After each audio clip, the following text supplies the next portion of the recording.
ನಾನು ಮುಖ್ಯಮಂತ್ರಿ ಸ್ಥಾನಕ್ಕೆ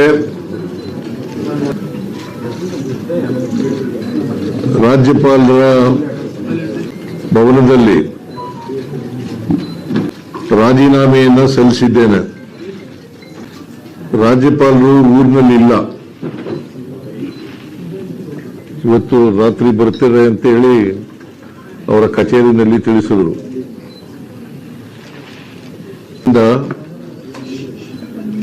ರಾಜೀನಾಮೆ ಪತ್ರವನ್ನು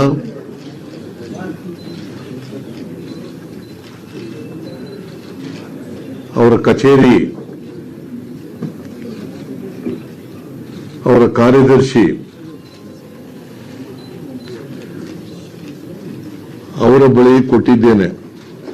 ನಾನು ಮೊದಲಿನಿಂದಲೂ ಹೇಳ್ತಿದ್ದೆ, ಅನೇಕ ಸಾರಿ ಹೇಳಿದ್ದೀನಿ ಮಾಧ್ಯಮದವರು ಮುಂದೆ ಮತ್ತೆ ಹೊರಗಡೆ. ಹೈಕಮಾಂಡ್ನವರು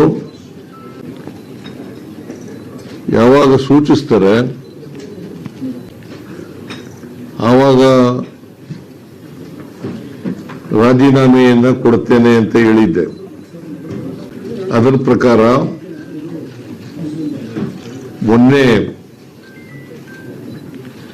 ಹೈಕಮಾಂಡ್ನವರು ರಾಜೀನಾಮೆ ಕೊಡಿ ಅಂತ ಹೇಳಿದ ಮೇಲೆ ನಾನು ನಾಳಿದ್ದು ರಾಜೀನಾಮೆ ಕೊಡ್ತೀನಿ ಅಂತ ಹೇಳಿದೆ. ಅಂದ್ರೆ ಇಂದು,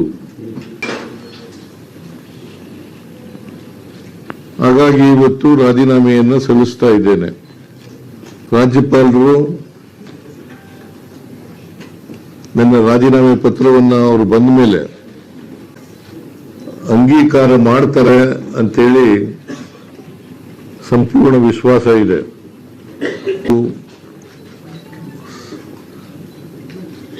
ಪ್ರೊಸೀಜರ್ ಏನ್ ಮಾಡ್ತಾರೆ ಅದು ಅವರಿಗೆ ಬಿಟ್ಟಿದ್ದು. ಮುಖ್ಯಮಂತ್ರಿಗಳು ರಾಜೀನಾಮೆ ಕೊಟ್ಟ ಮೇಲೆ ಅಂಗೀಕಾರ ಮಾಡಿ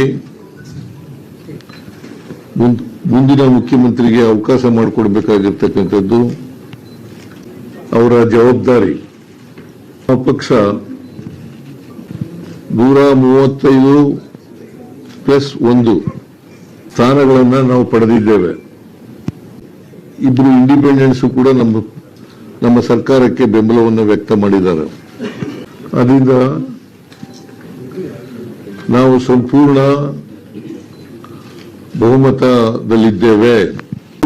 ಮುಖ್ಯಮಂತ್ರಿಗೆ ಅವಕಾಶ ಮಾಡಿಕೊಡಬೇಕಾಗಿರ್ತಕ್ಕಂಥದ್ದು ವಿಧಾನಬದ್ಧವಾಗಿದೆ ಅಂತಕ್ಕಂಥ ಮಾತುಗಳನ್ನು ಈ ಸಂದರ್ಭದಲ್ಲಿ ಹೇಳಲಿಕ್ಕೆ ಬಯಸ್ತಾ ಇದ್ದೇನೆ.